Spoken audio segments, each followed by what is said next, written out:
2024년 12월 3일에 대통령의 비상계엄이 있었습니다. 근데 참 신기했던 것은 이 대통령이 비상계엄을 걸었는데 그것에 대해서 해제할 것을 국회가 결의하게 되니까 대통령이 비상계엄을 해제할 수밖에 없었습니다. 여러분은 당연하게 생각했을지 모르지만 신기하죠?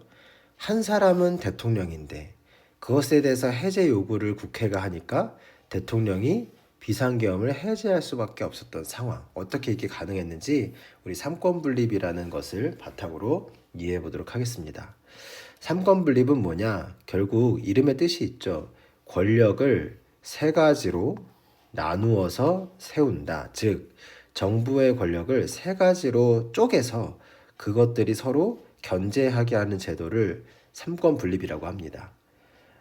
결론부터 얘기하면 이 삼권분립이 존재하기 때문에 이 대통령의 비상계엄을 국회가 해제하는 것도 가능했다고 볼 수 있습니다. 자, 그럼 이 삼권분립을 조금 더 자세하게 한번 볼게요.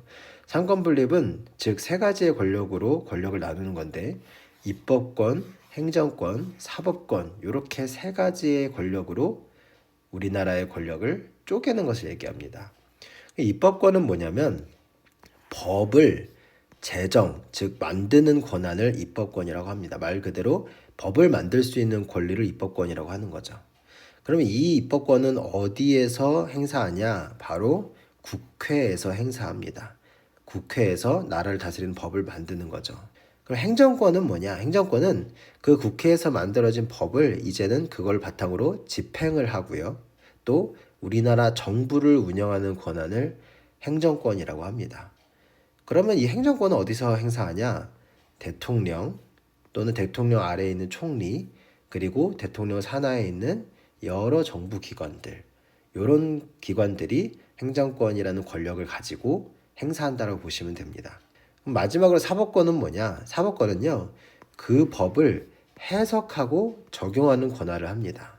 그러니까 법을 만들어서 그 법을 집행을 했어요. 근데 이 행정부도 사람이다 보니까 잘못 집행할 수도 있고 또 만들어진 법을 어떻게 해석해서 적용해야 되는지가 헷갈릴 수 있어요. 그런 것들이 좀 오해가 되거나 구체적으로 명확해야 되는 상황이 됐을 때 이건 이렇게 해석하는 거야, 이건 이렇게 적용되는 거야 라고 판단을 내려줄 수 있는 것이 바로 사법권이라는 권력이라고 보시면 되겠습니다. 그래서 그런 권력은 어디서 행사하냐? 법원, 판사들이 행사한다 라고 이해하시면 될 것 같아요. 근데 갑자기 이제 이런 복잡한 이야기를 듣다 보면 이런 생각이 나죠. 이런 거 왜 해요? 라고 궁금할 수 있어요. 그건 결국 권력이 남용되는 것을 방지하기 위함입니다. 어떤 권력이 하나의 어떤 집중이 되게 되면 권력은 썩을 수밖에 없습니다. 그러니까 법을 만들고 법을 행하고 법을 적용하는 것이 어느 한쪽에서 어느 한 기관에서 어느 일부가 그것을 통째로 행사하게 되면 물론 그 권력을 가진 존재가 선하다면 문제가 없는데 그 권력을 가진 존재가 독재라든지 악한 의도를 가지고 나라를 다스리려고 하게 되면 우리 나라가 위태로워질 수 있는 것이죠. 자, 그러면 이걸 왜 해야 되는지는 알겠는데 그럼 이게 어떻게 가능하냐? 아까 처음에도 삼권분립의 뜻을 통해서 말씀을 드렸지만 이 세 가지의 권력이 서로를 좀 감시하고 제한할 수 있도록 함을 통해서 이 권력이 서로 남용되지 않도록 가능해지는 것이죠. 구체적으로 예를 한번 보겠습니다. 자, 입법부는 행정부를 어떻게 견제하냐면요. 그 중에 하나, 이거 하나만 있는 건 아니에요. 행정부는 매년 다음 해에 어떻게 우리나라의 돈을 쓸지 예산을 세웁니다.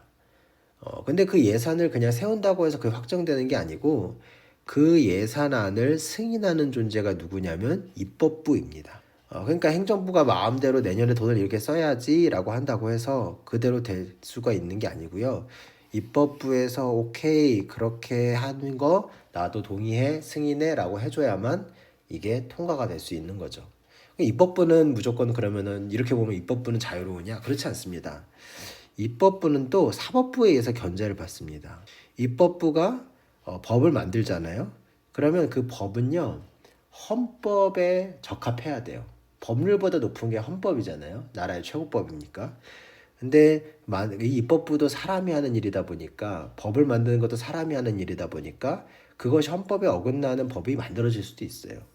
그러면 그것에 대해서 이거 너네들이 만든 거 헌법에 맞지 않는 것 같은데 라고 제동을 걸어줄 수 있는 쪽이 바로 이 사법부입니다. 그러니까 제가 지금 이 세 개의 권력이 서로 견제하고 감시하는 역할을 일부만 소개한 건데요. 이런 식으로 입법부, 행정부, 사법부가 서로 견제하고 감시하면서 서로가 건강하게 어느 한쪽이 이상한 짓을 하면 이상한 짓을 하지 못하도록 서로가 서로를 견제하도록 맞물려 있는 제도.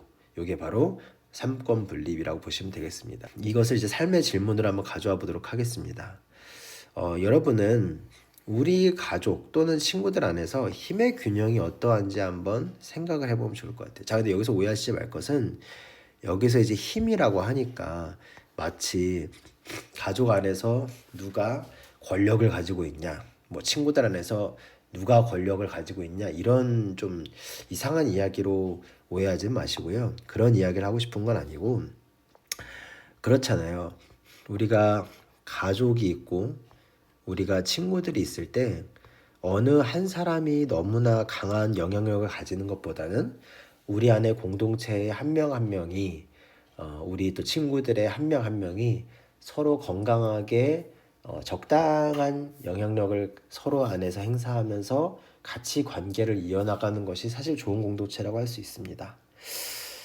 저에게 한번 질문을 가져와 보면 대답을 가져와 보면 저는 어머니 어렸을 때는 좀 엄마의 이야기만을 좀 많이 들었던 것 같다는 생각이 들어요.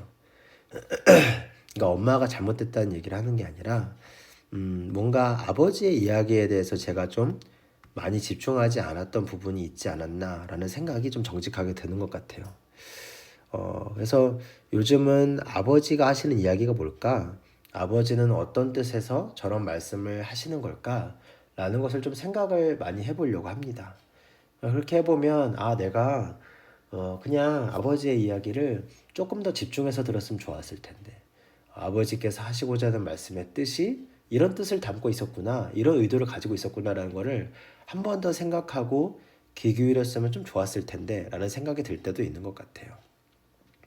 근데 뭐 그렇게 하다 보니까 뭔가 가족 안에서 대화도 더 잘 풀리는 것 같고 또 어머니 아버지와 저 가족 안에서 또 동생이 가족 안에서 굉장히 좀 화목해지는 좀 그런 분위기도 좀 느낄 수 있는 것 같고요. 여러분은 어떻게 생각하시나요? 여러분이 속한 공동체 안에서 우리가 좀 서로 좋은 의미에서 좋은 영향력을 고르게 분배되고 행사하고 있는지, 어느 한쪽의 존재만은 배제되고 좀 뭐랄까 소외되고 있지 않는지를 이번 콘텐츠를 통해서 생각해 보시면 어떨까라는 생각을 해보게 됩니다. 다음 콘텐츠에서 만나겠습니다. 안녕.